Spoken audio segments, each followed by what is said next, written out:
Right now, President Cyril Ramaphosa is in St Petersburg attending the Russia-Africa summit.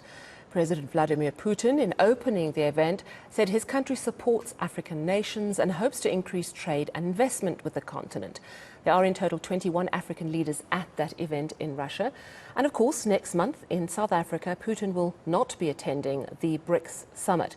That partnership between Brazil, Russia, India, China and South Africa will also be a really big push for strong trade ties between South-South nations. Let's talk about this summit and South Africa's geopolitical relations. I'm joined by Professor Chris Landsberg, Director of the Center for African Diplomacy and Leadership at the University of Johannesburg. Prof, thanks so much for joining us. How important is this summit in Russia for South Africa? Very important. I think South Africa is, of course, trying to manage the fallout with Washington, but there should be no doubt that South Africa has made up its mind that relations with America and with the G7 in general does not represent the fulcrum of its relations.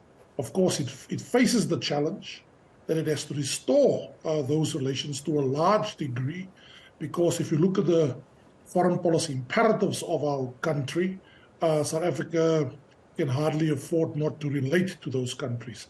But that the country is busy diversifying aggressively its external relations, including with former liberatory partners, is no doubt. I think the challenge, to answer your question just shortly and specifically, is I think it's important for the relationship to go beyond politics and liberatory friendship and show more economic dividends. And how much does Russia need Africa, and South Africa in particular? Well, certainly after the 24th of February last year, and certainly 1 year, 5 months later, it needs Africa more. There is no doubt that President Putin did not anticipate and might have therefore miscalculated how long this war goes on.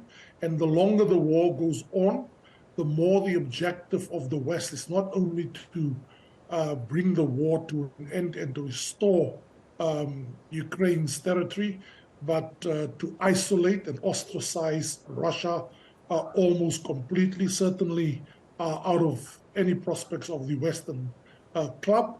And if it has to be brought about through a coup d'etat, it would do so. So Russia are in need of friends, and with BRICS, it has some important friends.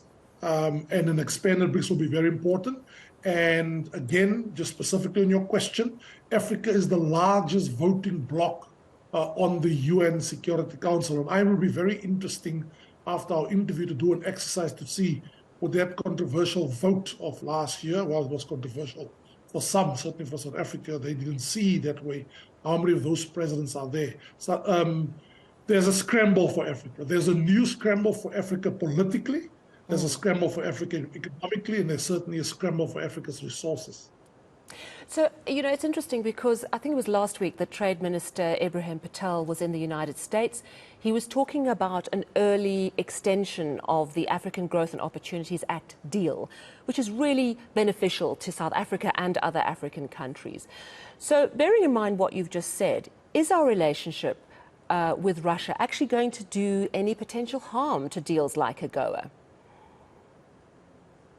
Well, Sally, I mean, after the sort of anticlimax, almost certainly for people in the media, when President Putin announced after the day the court ruled that our president has to make his affidavit public, you know, there was, it's almost like, you know, the excitement sort of dimmed down. Of course, the next exciting chapter in that whole saga is the Lady R report. And I'm getting the sense there is a behind-the-scenes deal that might be worked on. We're all waiting with bated breath to hear what America is going to do with AGOA. Will they, for example, remove it from South Africa as host next month and give it to another African country? That will suggest that the relationship is not very strong. But Minister Ibrahim Patel, the finance minister, ministers in the presidency, they've all been doing shuttle diplomacy to Western capitals to try and reassure them. So as much as South Africa will be gung-ho that it will maintain its relations with BRICS and expand with non-Western allies, there is no doubt that South Africa realizes, to the extent that there may be veracity of truth to arms having been given to Russia, South Africa would want the fallout to be as slim and minimal as possible, and it would want to bring its relations with the West back on track as soon as possible. Yeah, lots on the horizon. Thank you so much for chatting to us this evening, Professor Chris Landsberg, Director of the Centre for African Diplomacy and Leadership at the University of Johannesburg.